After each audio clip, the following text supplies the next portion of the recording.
చేస్తున్నాం. ఎన్నడైనా ఇట్లా జరిగిందా? ఆ ఎల్ల ఒడ్లు తీసుకపోతే మిల్లర్లు దళారులు కుమ్ముక్కై తాలు పేరు మీద తడి పేరు మీద క్వింటాల్కి 10 కిలోలు దండి కొడుతుంటే ప్రభుత్వంలో ఉన్న పెద్దలు వాటాలు మెక్కిండ్రు తప్ప గంగుల కమలాకర్ లాంటి వాళ్ళు మిల్లర్లతోని కుమ్ముక్కై వాటాలు మెక్కిండ్రు తప్ప ఏ రోజు కూడా రైతులను ఆదుకోలే. ఇవాళ ఎవడైనా మిల్లర్ అయినా దళారైనా ఇవాళ తాలు పేరు మీద తుట్టి పేరు మీద ఉన్న ఏమైనా కట్ చేస్తున్నారేమో చూడండి, ఈపులు విమానమూతం అవుతాయని మన ప్రభుత్వంలో చెప్పడం జరిగింది. మిత్రులారా, ఇలా రైతులకు చూడండి, రైతు భరోసా కావచ్చు, రైతు రుణమాఫీ కావచ్చు, రైతు గిట్టుబాటు ధర కావచ్చు, రైతు బీమా కావచ్చు, రైతులను ప్రతి నిమిషం ఆదుకొని రైతాంగ కుటుంబాలను ఈరోజు రైతును రాజును చేయడమే కాకుండా వ్యవసాయం దండగా కాదు వ్యవసాయం పండుగ చేసి చూపిస్తామని ఈనాడు రైతాంగాన్ని మనం ఆదుకున్నాం. ఇక మా ఆడబిడ్డలు మా అక్కలు ఈడనే ఉండ్రు. నేను హెలికాప్టర్ల పైనుంచి వచ్చేటప్పుడు తుమ్మల గారికి చూపించిన పాలపిట్టలు లెక్క చీరలు చూడు ఎంత మంచిగా ఉన్నాయో. దసరా పండుగ నాడు పాలపిట్టలు చూసినట్టుంది మా అక్కలు ఆ చీరలు కట్టుకొని వస్తుంటే. ఇవాళ మా అక్కలు కెమెరామెన్ అక్కడ చూపి మా అక్కలందరూ పాలపిట్ట చీరలతో ఎంత మంచిగా ఉన్నారు. ఇంటి ఆయన కూడా సంతోషపడతాడు మా అక్కలందరూ ఇంత మంచిగా కనిపిస్తున్నారు అంటే.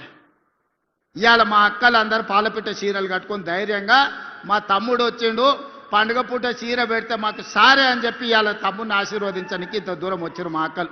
ఆ ఎల్ల బతుకమ్మ చీరలు ఇచ్చింది. ఎన్నడన్నా మా అక్కలు కట్టుకున్నారా? ఆ అక్కల్ని ఆలోచన చేయమని నేను అడుగుతున్నా. బతుకమ్మ చీరలు ఆ ఎల్ల ఇస్తే సూరత్ నుంచి కిలోల కొద్ది కొనుక్కొచ్చి కోట్ల రూపాయలు మీరు కమిషన్ తీసుకుంటే బతుకమ్మ చీరలలో కూడా ఆ చీరలు తీసుకెళ్లి వ్యవసాయ పొలాల కాడ మొక్కజొన్న కాడ పిట్టలను బెదిరించనిక కట్టిండ్రు తప్ప ఆడబిడ్డలు ఎప్పుడన్నా ఆ చీరలు కట్టుకున్నారా? మీ బతుకు జడ ఆడబిడ్డలకు పెట్టే చీరల్లో కూడా మీరు కమిషన్ వదలకపోతే మీది కూడా ఓ బతికేనా అని ఇవాళ మా ఆడబిడ్డలు అనే పరిస్థితి వచ్చింది.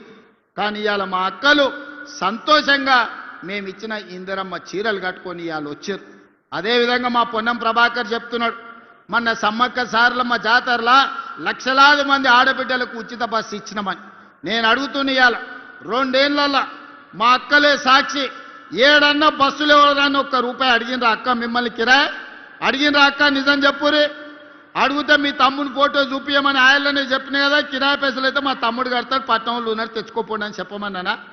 2 ఏళ్లలో ఆడబిడ్డలకు ఉచిత బస్సు ప్రయాణానికి 9,000 కోట్ల రూపాయలు నేను పొన్నం ప్రభాకర్ గారికి లెక్క కట్టి నెల నెల పైసలు కట్టిన. మా ఆడబిడ్డలు బస్సులో ఉచితంగా పోతే ఆ ఎల్ల అమ్మగారింటికి పోవాలన్నా, అమ్మవారిని దర్శించుకోవాలన్నా, కొండగట్టుకోవాలన్నా, వేములవాడ రాజన్నను దర్శించుకోవాలన్నా ఇంటి ఆయన ముందల చేయి చాపాలి మా అక్కలు.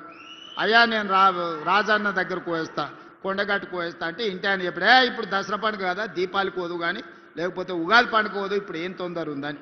అమ్మగారింటికి పోయేస్తా అంటే ఇప్పుడు ఏమంతా పొడుచుకొచ్చింది అమ్మగారింటికి పోయి చూసిరానికి అని అనేటోడు. కడుపులో బాధ దుఃఖం ఉన్నా ఇక ఆయన నగదు ఇవ్వకపోతే బస్సులో పోలేని పరిస్థితి. మా అక్కలు మనసులే బాధ పెట్టుకొని ఇంటికానే పిల్లల్ని చూసుకుంటూ ఉండేది. ఇవాళ పరిస్థితి ఎట్లుంది? ఇంటి ఆయన బాయికాడిపోతే అక్క అమ్మగారింటికి పోయి అమ్మని చూసి మళ్ళీ సాయంత్రం లోపల ఇంటికి వస్తుంది. అమ్మగారిని దర్శించుకోవాలంటే ఆలోచన లేదు, బస్సు ఎక్కి పిల్లల్ని తీసుకొని చక్కగా పోయి గుడికి పోయి దర్శనం చేసుకొని వస్తుంది.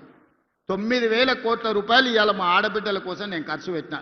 ఒక్కొక్క అక్కకు ఒక్కొక్క చెల్లెకు నెలకు 4-5 వేల రూపాయలు మిగులుతున్నాయి బస్సు ప్రయాణం నౌకరు చేసుకునేటోళ్ళకు. ఇది మేము ఇచ్చింది కాదా? మహిళా సంఘాలు ఆనాడు స్వయక సంఘాలు అంటే ఒక పట్టు ఉండే, ఒక గౌరవం ఉండే. కేసీఆర్ వచ్చి ఖతం చేసిండు. పావులా లేదు, సున్నా లేదు, వడ్డీ లేదు, నగదు లేదు.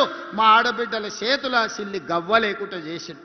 మనం వచ్చినాక 27,000 కోట్ల రూపాయలు ఆడబిడ్డల చేతులు పెట్టి మీరు వ్యాపారం చేయండి, మీరు కోటీశ్వరులు కాండి అని 27,000 కోట్ల రూపాయలు ఇవాళ 0 వడ్డీతో మా అక్కల చేతుల నగదు ఆడుతుంది. ఇవాళ బస్సులో ఉచిత ప్రయాణమే కాదు 1000 బస్సులకు మా పొన్నం ప్రభాకర్ గారు ఆడబిడ్డలు యజమానులను చేశారు. ఆర్టీసీకే బస్సులు పెట్టి ఇవాళ మా ఆడబిడ్డలు నడిపించే పరిస్థితి వచ్చింది. ఇవాళ జిల్లా కేంద్రాలలో పెట్రోల్ బంకులు ఇచ్చి వ్యాపారం పెట్టించినాం. ఇవాళ సోలార్ విద్యుత్ అదాని అంబానీల కాదు ఆడబిడ్డలు కూడా సోలార్ విద్యుత్ ఉత్పత్తి చేస్తారని ఈరోజు సోలార్ విద్యుత్ ఉత్పత్తి కేంద్రాలను 1000 మెగావాట్లు మా ఆడబిడ్డలు పెట్టి ఇవాళ రాష్ట్ర ప్రభుత్వంతో వ్యాపారం చేస్తారు. ఇవాళ చాలా మంది యువకులు చదువుకున్న వాళ్ళు శిల్పారామం చుట్టూతా మైక్రోసాఫ్ట్, ఇన్ఫోసిస్, విప్రో లాంటి పెద్ద పెద్ద ఐటీ కంపెనీలు ఉన్నాయి.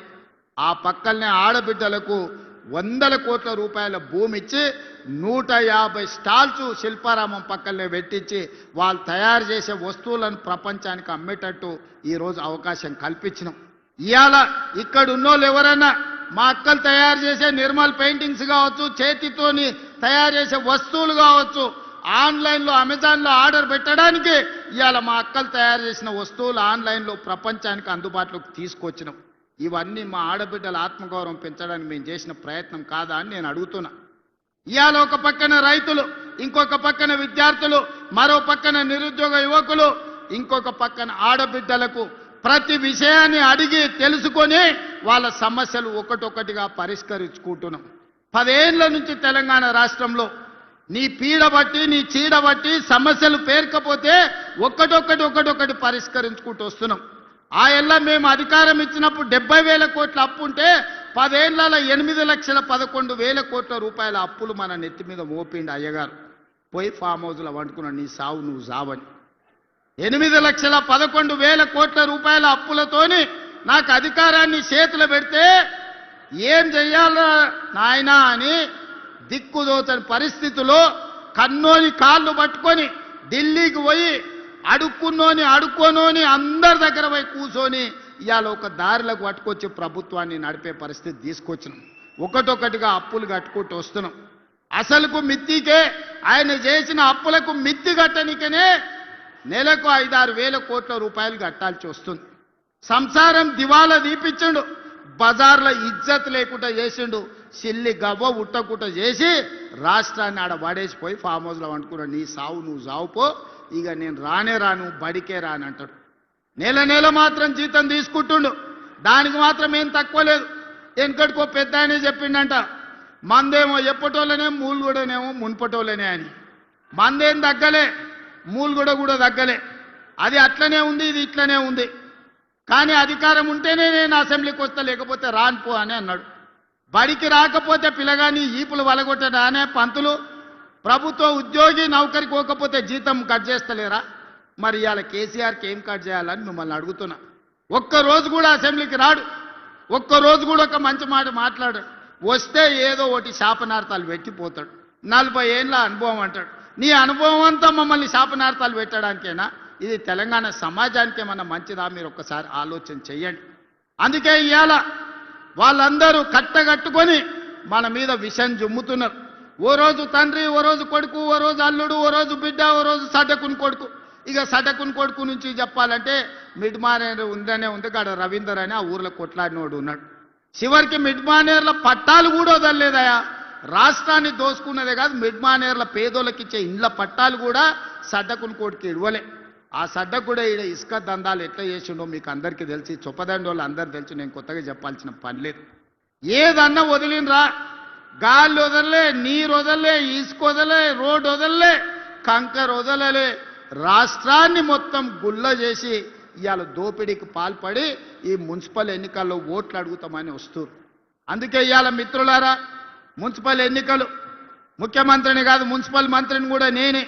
2 ఏళ్లలో రాష్ట్రంలో ఉండే 116 మున్సిపాలిటీలు, 7 కార్పొరేషన్లు, 123 మున్సిపాలిటీలకు 17,442 కోట్ల రూపాయలు ఈ 2 ఏళ్లలో ఖర్చు పెట్టినాం.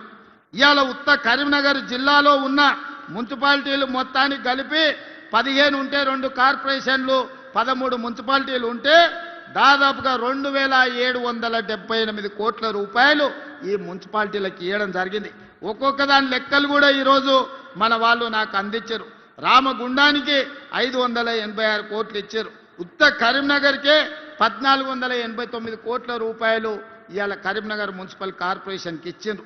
ఇట్లా ఒక్కొక్కటిగా 2,778 కోట్ల రూపాయలు ఇవాళ మనం ఇచ్చినాం. చొప్పదండి కూడా మున్సిపాలిటీకి 50 కోట్ల రూపాయలు ఇవాళ ఇవ్వడం జరిగింది. రామగుండం కార్పొరేషన్కి ఇవాళ 512 కోట్లు ఇచ్చినాం. నేను ఎందుకు ఇవన్నీ లెక్కలు చెప్తున్నా అంటే, ఇవన్నీ పనులు జరగాలి. పనులు జరగాలంటే మట్టికి పోయినా ఇంటోడే పోవాలని పెద్దలు చెప్పారు.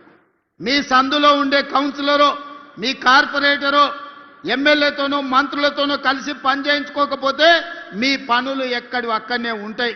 రేపు ఈ విడత కాదు రెండో విడత ఏప్రిల్లో మళ్ళా ఇందిరమ్మ ఇండ్లు ఇచ్చేది ఉన్నది. పేదోళ్ళు ఇండ్లు కట్టుకోవాలంటే మీ కౌన్సిలర్ మంత్రి దగ్గరకు పోయి కూర్చొని ఇల్లు మంజూరు చేయించుకొని రావాలి. ఎమ్మెల్యేతోని పని చేయించుకోలేనోడు, మంత్రులతోని పని చేయించుకోలేనోడు ఇవాళ కష్టమవుతుంది అభివృద్ధికి. అందుకే డాక్టర్ సంజయ్ గారు జగిత్యాల మున్సిపాలిటీని అభివృద్ధి చేయాలని ఇవాళ కాగితాలు తీసుకొచ్చి ఇచ్చాడు. జగిత్యాల పట్టణంలో